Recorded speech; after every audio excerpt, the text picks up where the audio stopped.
Hello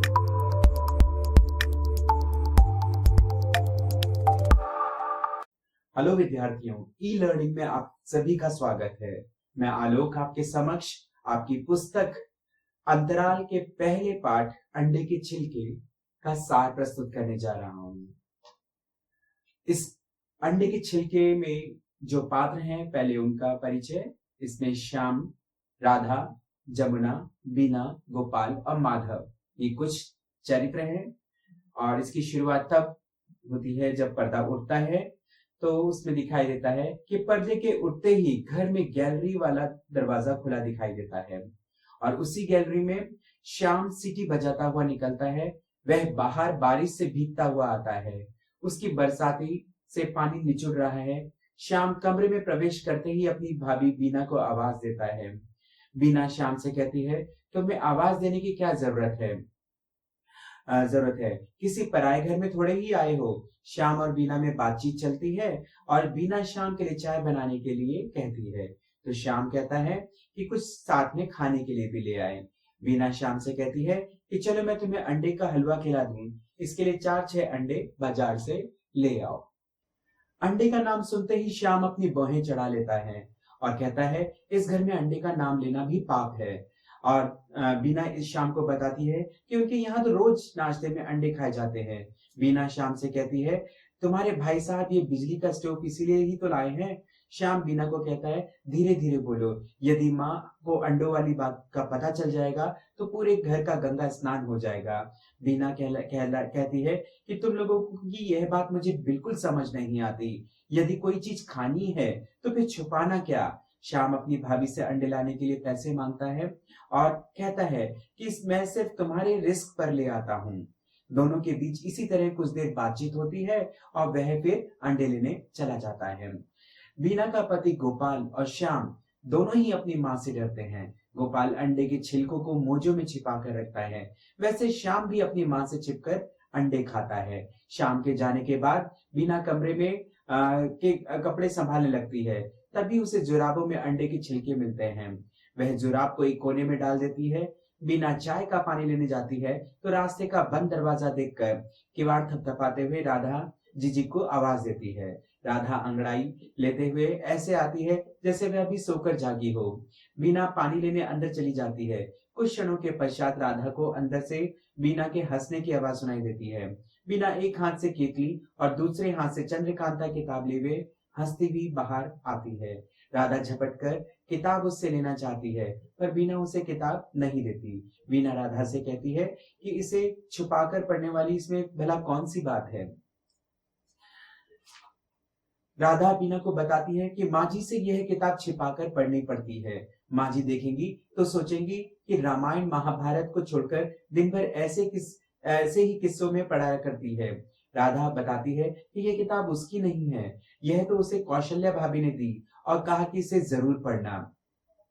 बीना भी राधा से कहती है कि इसकी कहानी काफी दिलचस्प है। राधा बीना से इस कहानी का अंत जानना चाहती है, लेकिन वह उसको इसका अंत नहीं बताती, यह कहकर कि अगर अभी इसमें अंत बता दिया तो आगे इसे सुनने में पढ़ने में मजा नहीं आएगा।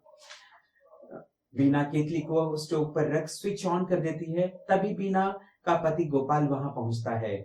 बारिश के कारण उसके कपड़े भीगे हुए हैं। केतली में चाय बनती देख वह खुश हो जाता है और बीना से उसे बताती है कि यह चाय शाम के लिए रखी गई है और गई है, पर आ गए हैं तो एक प्याली इसमें और आपको भी मिल जाएगी। गोपाल अपनी भाभी राधा की तारीफ करते हुए कहता है, मेरी भाभी तो देवी की प्रतिमा है, तुम्हारी तरह नहीं कि दिन भर बैठी संच एंड लवर्स पढ़ती रह रही हैं। वह पढ़ती तो है रामायण महाभारत।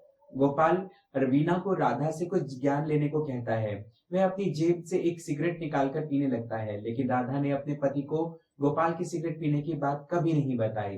तभी श्याम बाहर से आता है और राधा को सामने देखकर सकपका जाता है। बीना श्याम से अंडे मांगती है। गोपाल बीना से कहता है, मैंने तुम्हें समझा दिया था, फिर भी तुम।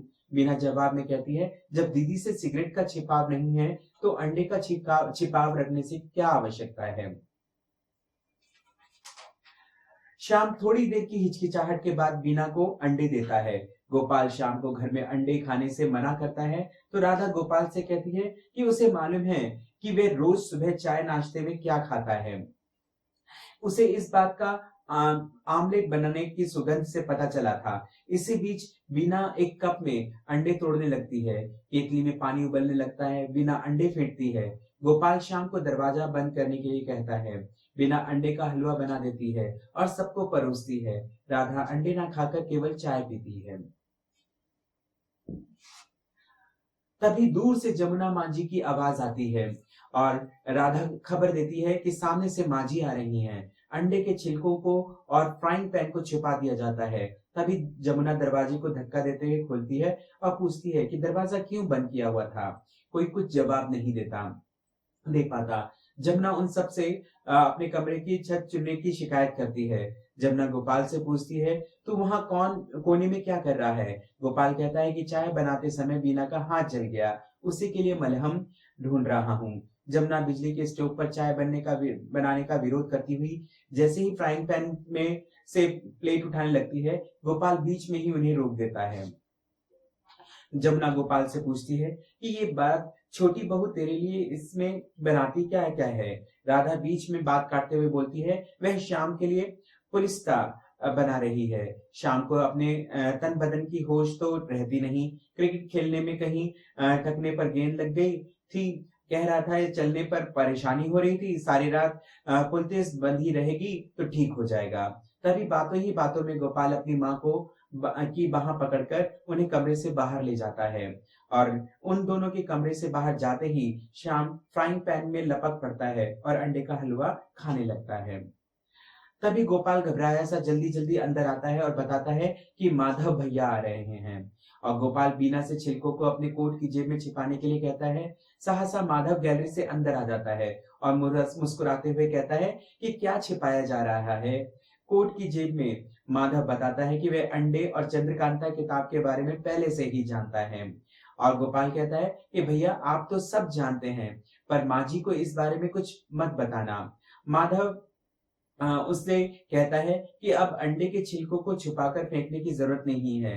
अगर तुम इन्हें नाली में भी फेंकोगे तो मांझी इन्हें नाली में भी पड़े हुए भी नहीं देखेंगी। ये थी इस पाठ का सार। अगर आपको यह सार पसंद आया हो तो कृपया इसे लाइक करें और चैनल को सब्सक्राइब करें। धन्यवाद।